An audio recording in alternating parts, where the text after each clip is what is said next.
Even if you have a completely passive business online, there will be times when you need to do some management or upkeep. If you run a blog or a YouTube channel, or if you run a service, then that upkeep and day to day work becomes larger. And if you're still working in an office, even if you've negotiated better working conditions, then you'll have a lot of admin, correspondence, and general management to tangle with. So, a big part of living the lifestyle you want is going to be managing your workload, managing client expectations, dealing with colleagues, etc., etc. And this is where you need to start being savvy if you're going to reduce the work you're committed to and buy back your freedom. One of the big challenges when it comes to managing your workload is how you're going to pitch your service to your clients. In other words, how quickly can you complete their work? How much work are you able to finish?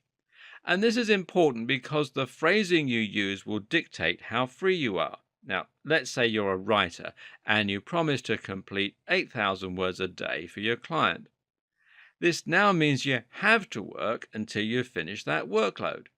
And if you can't fit it in, then you'll have to let them down and you might end up losing them as a client.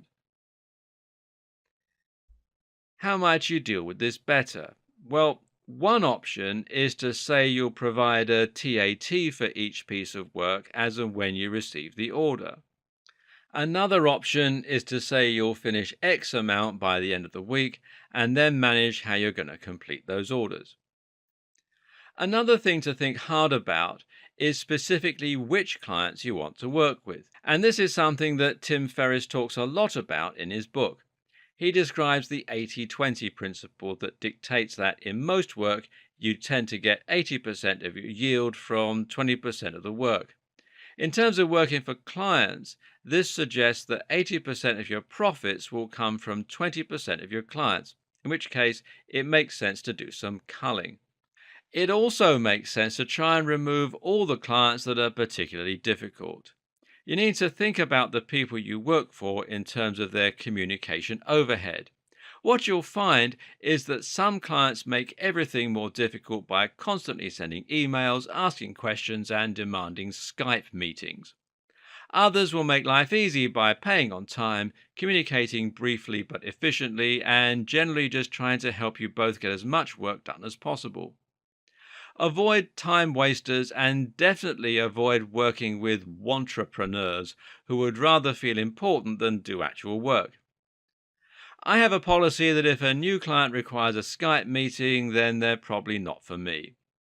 In the past, I would often have long meetings on Skype with people, sometimes lasting hours, only to then find that they only wanted 10 minutes worth of work. And this just creates so much more admin and so much more stress that you're better off turning down some of your work and limiting the amount of people you have to deal with and how hard they are to work for.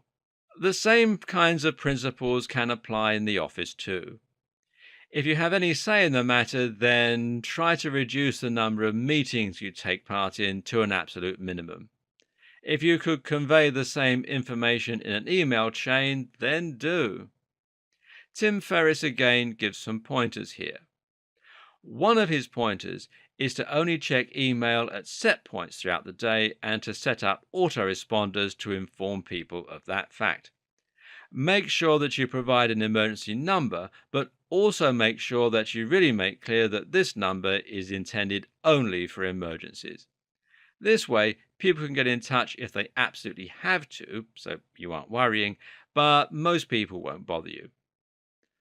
The problem is that as soon as you answer emails and start dealing with other people's requests, you've become reactive as opposed to proactive. And by the time you've responded to everyone, you'll have another task sitting in your inbox.